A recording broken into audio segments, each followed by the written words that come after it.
پڑھائی اور لکھائی کی مہارت، حاصل تعلم، عبارت نظم و نثر پڑھ کر اس میں موجود معلومات اور تصورات اخذ کر سکیں۔ عزیز طلبہ، آپ مطالعہ کے شوقین ہیں، اس لیے نظم و نثر پڑھتے رہتے ہیں۔ نظم و نثر میں مختلف نوعیت کی معلومات اور تصورات موجود ہوتے ہیں۔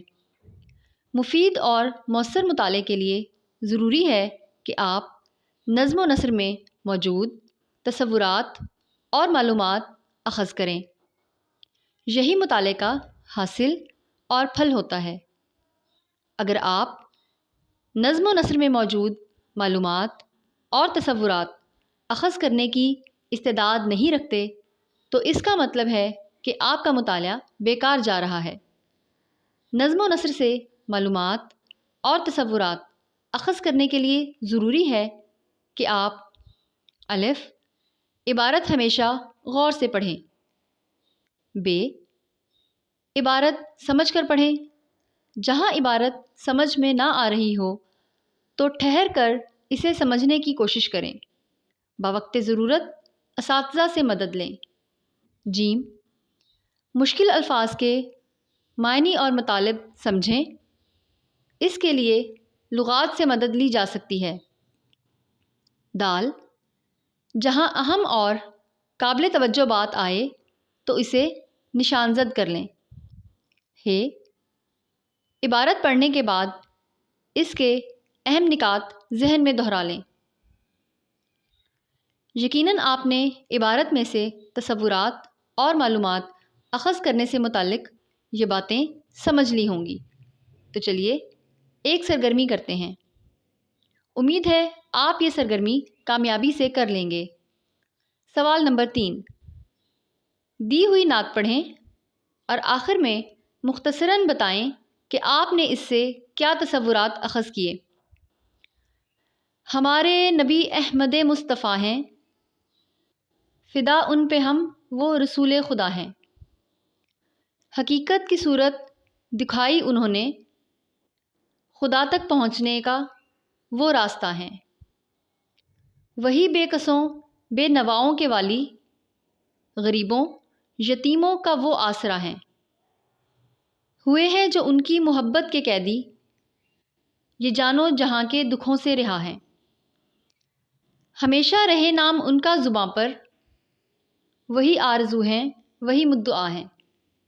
حاصل تعلم، محاورات کی مدد سے سادہ اور مرکب جملے بنا سکیں۔ عزیز طلبہ، آج کی ہماری سرگرمی ہے محاورات کی مدد سے مفرد اور مرکب جملے بنانا۔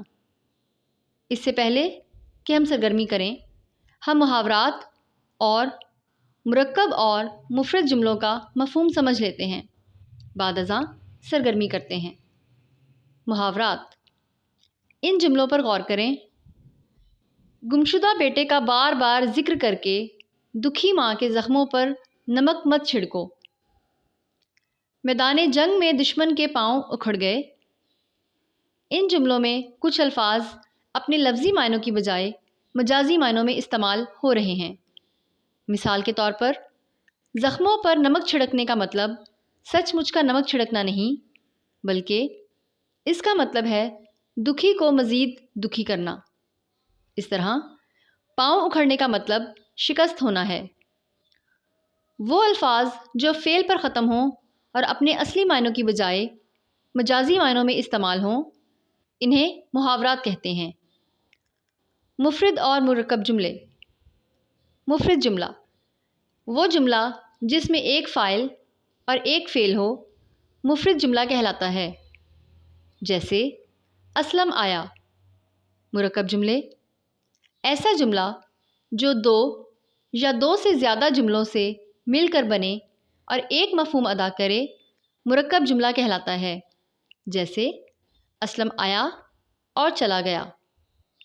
عزیز طلبہ، آپ نے محاورات کے ساتھ مفرد اور مرکب جملوں کا مفہوم یقیناً سمجھ لیا ہوگا، تو آئیں پھر سرگرمی کرتے ہیں۔